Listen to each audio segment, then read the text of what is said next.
Всем доброй ночи. Итак, дорогие женщины, я хочу подарить вам ритуал, который мне был передан где-то 18-19 лет назад.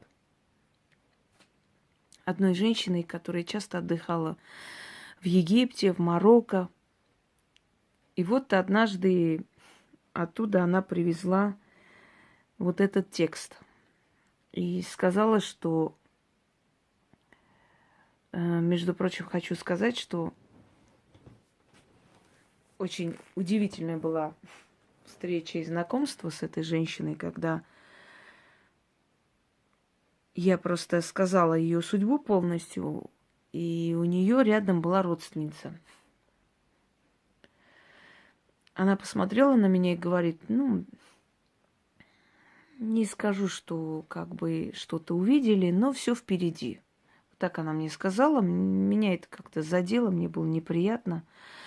И вдруг она звонит и говорит: здравствуйте, помните меня? И вот вы сегодня днем, я вас попросила посмотреть, что у меня происходит. Вы кое-что сказали рядом с моей родственницей. Я хотела телефон выключить. Она говорит: подождите, пожалуйста, секунду. Дело в том, что я при ней не могла сказать, потому что она такой человек, недоверенный.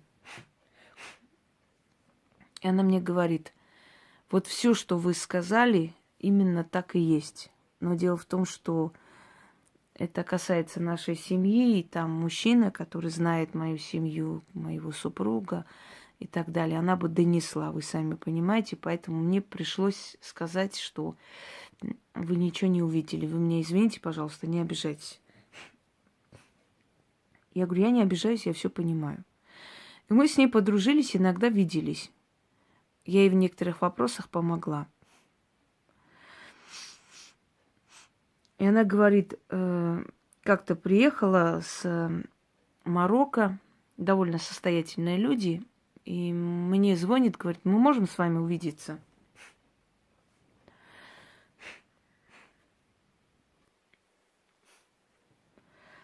Я приехала к ней в офис.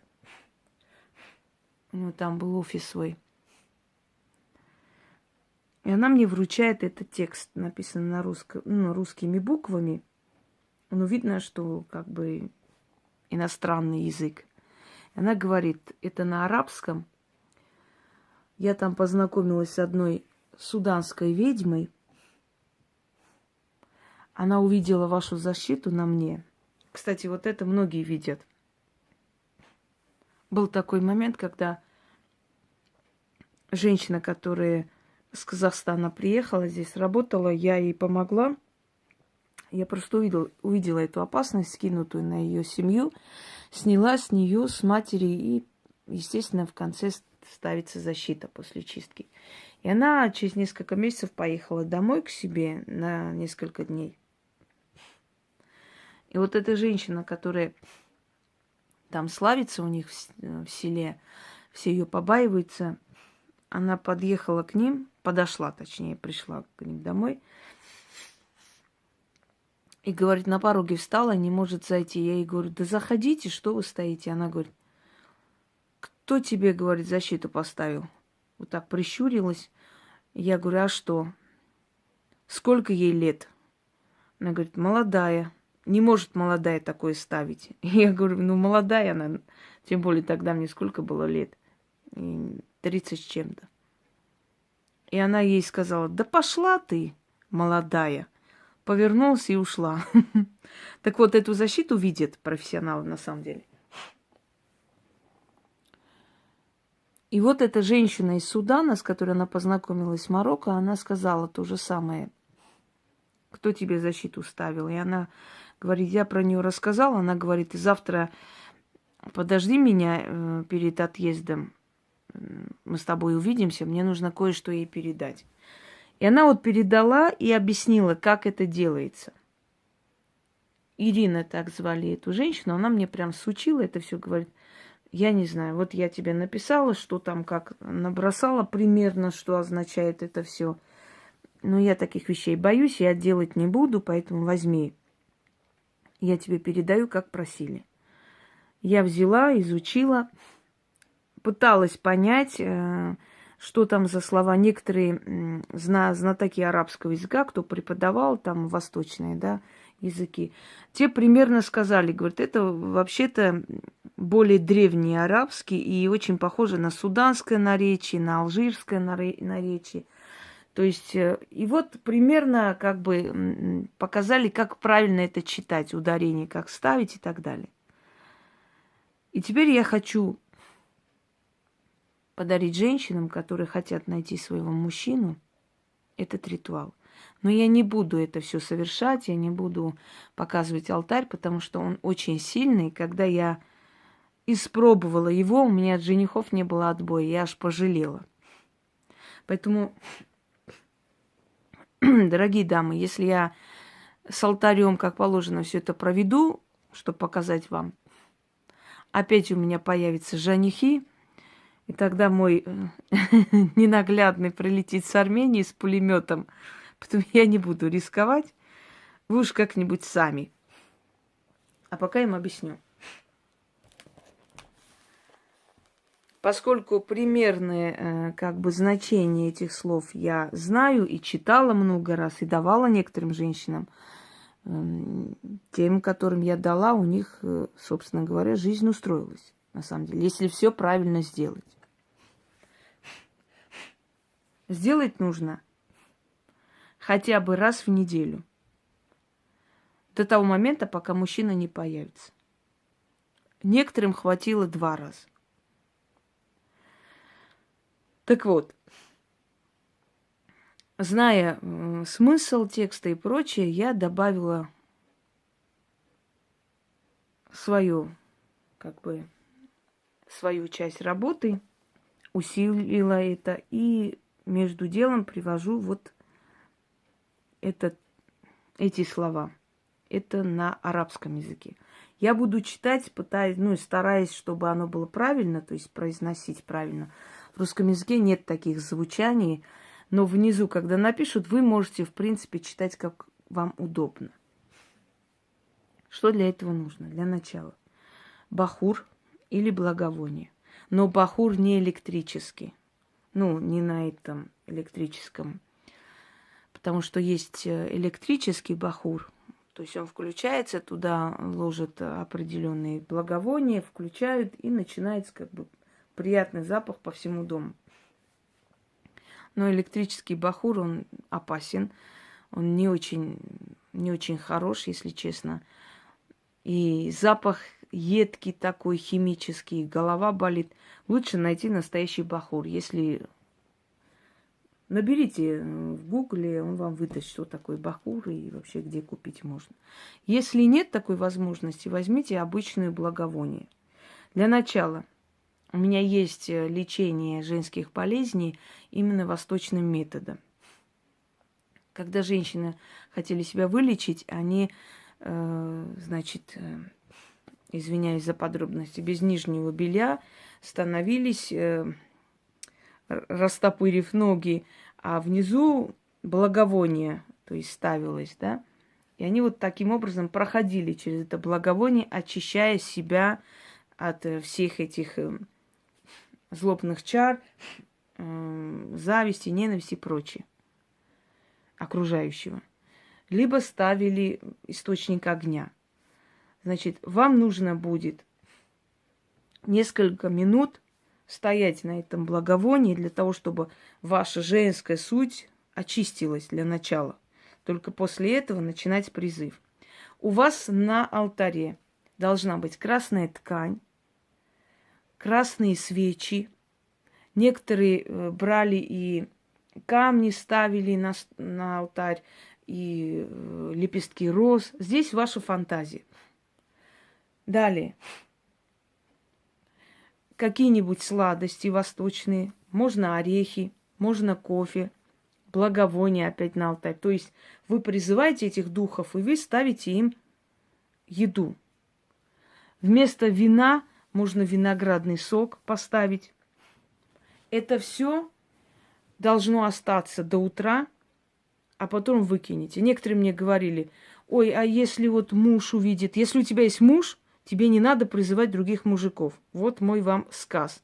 Но если вы одинокая женщина, у вас есть место, где оставить это на алтаре до следующего дня. Следующий день вы носите, просто выкидываете, ничего не говоря, ничего не произносить. Просто можете выкинуть в мусорку и убрать. Потому что вот аромат еды, сила еды, молекулы еды уже перенасытили духов. Дальше. Виноградный сок должен стоять, да, и в большой такой чаше, прозрачной желательно, или чаша, где нету всяких там рисунков, вода.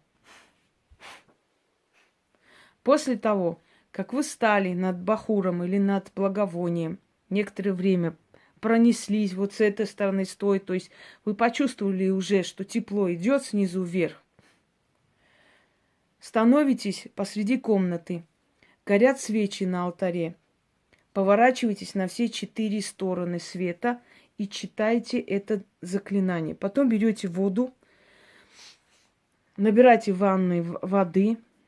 Можно принять ванную с лепестками, можно, потому что роза считалась как связующее звено между духами и людьми, призывающее любовь.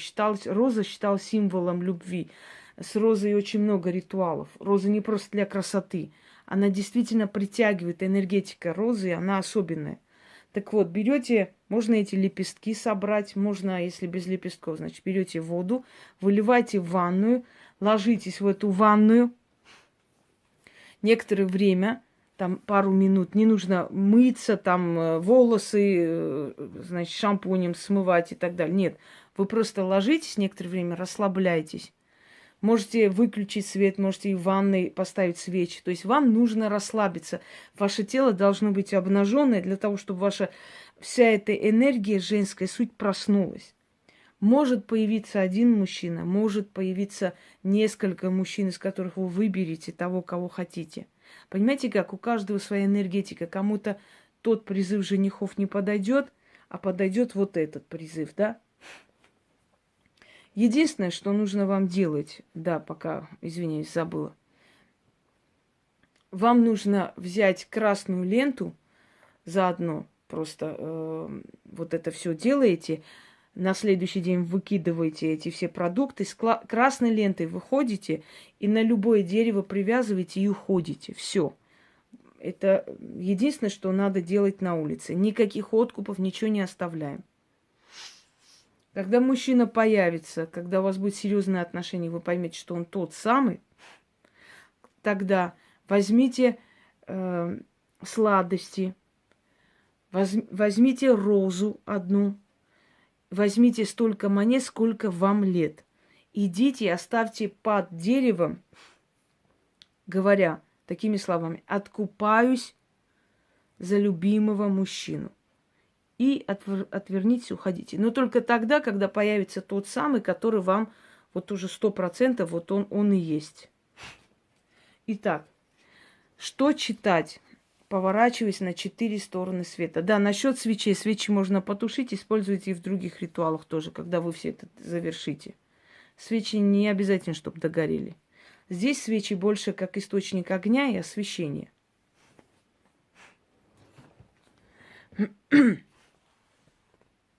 Я призываю мужчину, любящего сердцем, богатого имуществом, щедрого душой. Я жду всадника любви. Духи, приведите его и подарите его мне, и только мне. Я призываю, я заклинаю ветер восточный, ускорь нашу встречу. Я прошу силы, джинны, приведите мне мужчину, который мне сужены и судьбою подарены. Примчись ко мне, мой суженый, я жду, как солнце, я жду, как луну ждет ночь. И как солнце взойдет, так и ты над моей жизнью взойдешь, ко мне придешь и останешься. Я скажу, а духи исполнят во имя вечного и во имя судьбы. Аминь. Теперь на арабском. Энадаутон, раджулон, махибон, эль-халбу, эль-ихнайбу, шидра, эль-руху, джалабу, мин беледи, раджулон, ракибон, эль-хобу, фи энтизарен, джаха бисми мин мисирен. Амин. 4 раза прочитали. Вот прям так и оставили. Отнесли эту воду, можете заранее набрать в ванной. Вылили в ванную, легли в эту ванну. Минут 5-10. Встаете, не вытирайтесь. Просто садитесь, пока высушится. Ну, нужно это делать. Если вы хотите, чтобы у вас получилось, нужно следовать всему, что я говорю. Потом это все оставляйте до утра. Вас может кидать в жар, холод, всякое бывает. Плохо не станет, но такое ощущение, прилив сил. Это усиливает женскую силу, женскую энергию и притягивает этого мужчину. Сделали, не сидите, не считайте секунды. Ой, 5 минут прошло, он еще не появился. Отпустите эту ситуацию, вообще об этом не думайте. Между делом раз в неделю это делайте. Много затрат от вас не требует. И через некоторое время вы сами не заметите, как оно сработает. Оно может и с первого раза сработать, а может через несколько раз. Но обычно срабатывает, если все делать правильно. Потому что это очень сильная работа. Всем удачи и спасибо той суданской ведьме.